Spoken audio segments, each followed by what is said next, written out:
What makes it go? And don't say ask a mechanic. Because if you know just a few fundamentals of how your engine turns gasoline into power and how that power gets from your engine to your wheels, you're less likely to get stuck in embarrassing situations. You'll make much more sense to a mechanic and become an authority to your less knowledgeable friends. Remember, these things we'll cover are fundamentals. Some of them you'll already know, but perhaps you can gain by seeing how they work together with other things that may be less familiar. Let's begin with the car's power source, its engine. Gasoline and air mixed together form an explosive mixture. The basic job of the engine is to convert this explosive energy into motion. To contain the explosion, the engine uses a cylinder, and fitting snugly within the cylinder, a piston that slides up and down. Inside the cylinder, an electric spark ignites the compressed gasoline and air, and the hot gases from the explosion push the piston downward. The piston rod is connected to a crankshaft, which converts the up and down motion into rotary motion. The crankshaft then drives the rear wheels through various machinery, which we'll see later. At the top of the cylinder are the valves, which let in the gasoline and air mixture. For increased power and smoothness, modern auto engines have a number of cylinders driving one crankshaft. Gasoline from the tank is pumped by the fuel pump to the engine's carburetor through the fuel lines. The carburetor mixes the gasoline with air to form the explosive mixture that drives the pistons. Here's a closer view of the carburetor. A linkage connects the accelerator pedal with a valve in the carburetor. Stepping on the gas opens this valve wider, increasing the gas flow and speeding up the engine. Easing off on the pedal reduces the flow and the engine slows down. Here on an actual engine are the counterparts of the fuel system just diagrammed. The fuel pump, the fuel line from pump to carburetor, and the carburetor itself with its air cleaner removed. The engine's electrical system supplies the spark that fires the fuel mixture. As the engine rotates, it drives a generator which keeps the car's battery charged. The battery supplies electricity to the coil, which boosts the current to a voltage high enough to produce a spark, and then sends it through the distributor to the spark plugs located in the cylinder.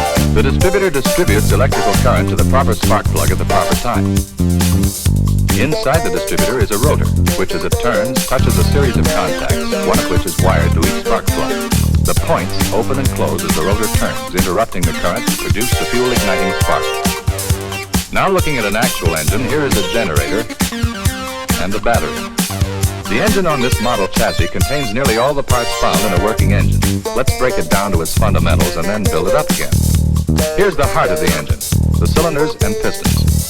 This engine, known as a V8, has two banks of 4 cylinders each, driving a common crankshaft. The camshaft, geared to the crankshaft, lifts and lowers the valves in the cylinders.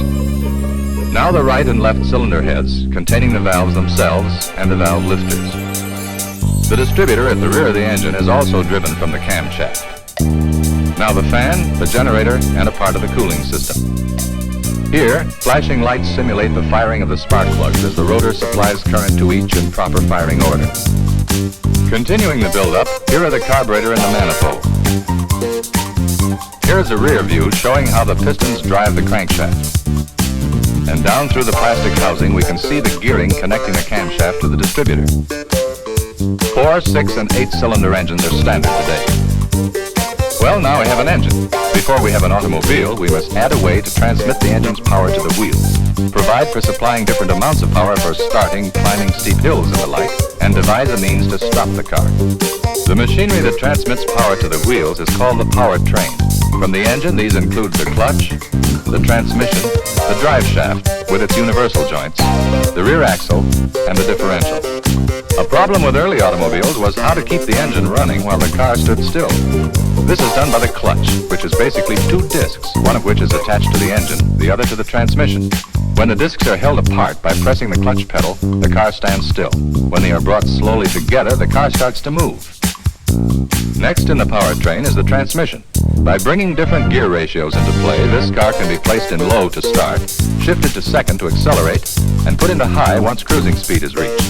In most cars today, the work of both transmission and clutch is done by an automatic transmission, basically a fluid coupling and speed-sensitive shifting mechanism that simplifies driving to stepping on the gas to go and on the brake to stop. The drive shaft transmits the power from the transmission to the rear axle. This shaft, while rigid, is connected at either end by universal joints, and these allow it to bend, so to speak, while revolving. drive shaft transmits power to the rear axles through the differential. The rear axle is in two halves, and the gears inside the differential divide the power between these halves according to road conditions. For instance, in a left turn, the right wheel must travel further than the left, and so must turn faster. The differential compensates. We have looked at the basic systems of the modern automobile. Of course, literally hundreds of variations and improvements on these systems are found today. Still, the fundamentals remain much the same and are unlikely to change in the near future. In case of trouble, understanding what makes it go can save time, trouble, expense, and hazard, and give you a lot of satisfaction. The satisfaction of being in charge of your car.